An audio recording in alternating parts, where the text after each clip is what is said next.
So what happens is Adam sins, and because of Adam's sins, God places a curse upon the world and the very ground that man walks on in Genesis 3:14 through 19. I'm still using the Bible and GodQuestions.org for references.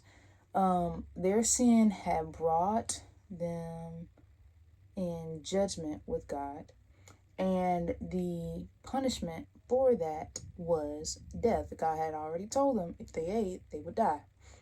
Now, before man had sinned, Adam had sinned, there was no death. They knew no sin. They knew no evil. But when he ate from the tree, sin entered into them. The wages of sin is death. It tells us in Romans, I believe, 6:23, that the wages of sin is death. So they died. They died, maybe not physically in that moment, but they would later on die. However, initially, the initial intent was for them to never die. They were eternal. They were supposed to live forever. But because they ate, then that caused death. And then, to my understanding, is that the Spirit of God no longer lived in them.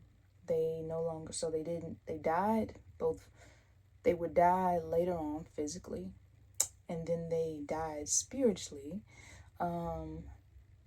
And some supporting claims from that we see throughout the text, where many times men of God and women of God in the Old Testament, it was saying that the Spirit of God came upon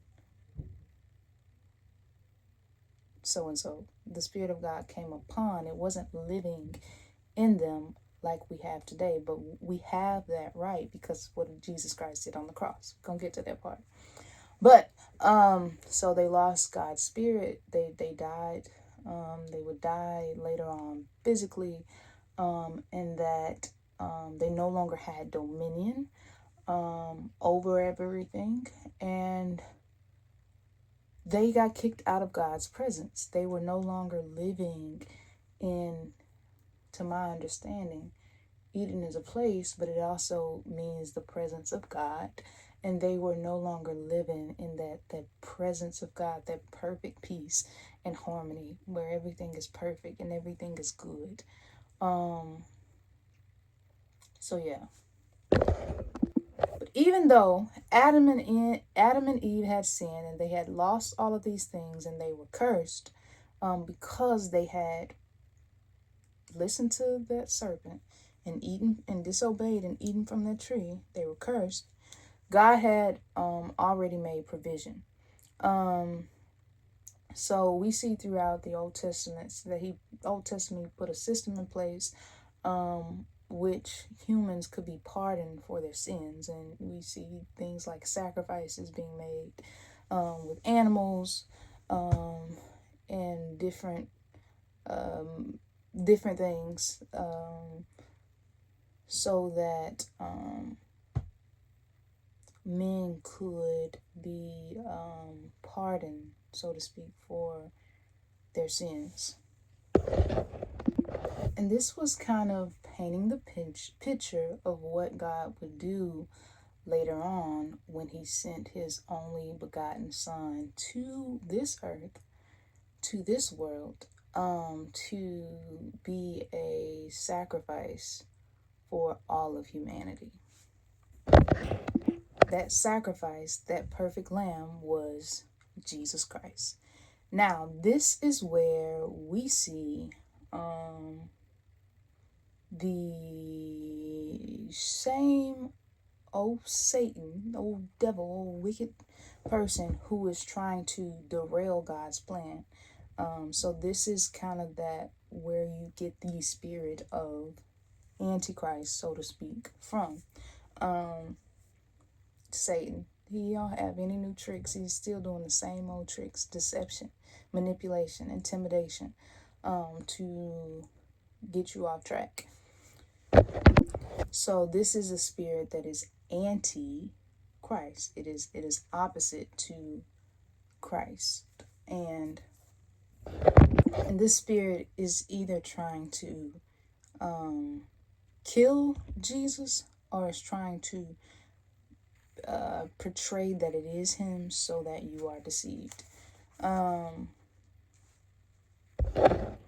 So what Satan is really after is you not getting to Jesus. So he creates all of these false religions, and he portrays to be Jesus, even in some quote unquote Christian groups, so that you don't get back what you lost. So when Jesus died on the cross, the curse that God had placed upon man was we were redeemed from the curse. And in Galatians, I think I'm saying that right, 3:13, it says, Christ has redeemed us from the curse of the law, having become a curse for us, for it is written, cursed is everyone who hangs on a tree. So when Jesus Christ died on the cross, we get everything that we lost back. And Satan does not want us to get that, because we have dominion and authority and power through Jesus Christ. We also get, when we believe on him, we get filled with his spirit after we're saved. In Luke 10:18-20, I believe Jesus was talking to the disciples.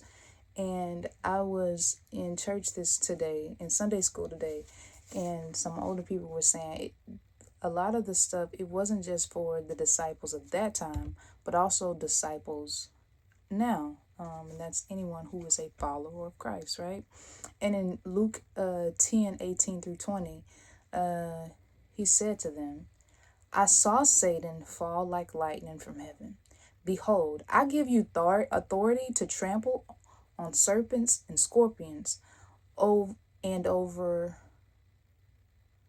all the power of the enemy, and nothing shall by any means hurt you. Nevertheless, do not rejoice in this, that the spirits are subject to you, but rather rejoice because your names are written in heaven. So we see that we get everything back, our dominion, our authority, even the power to trample over serpents.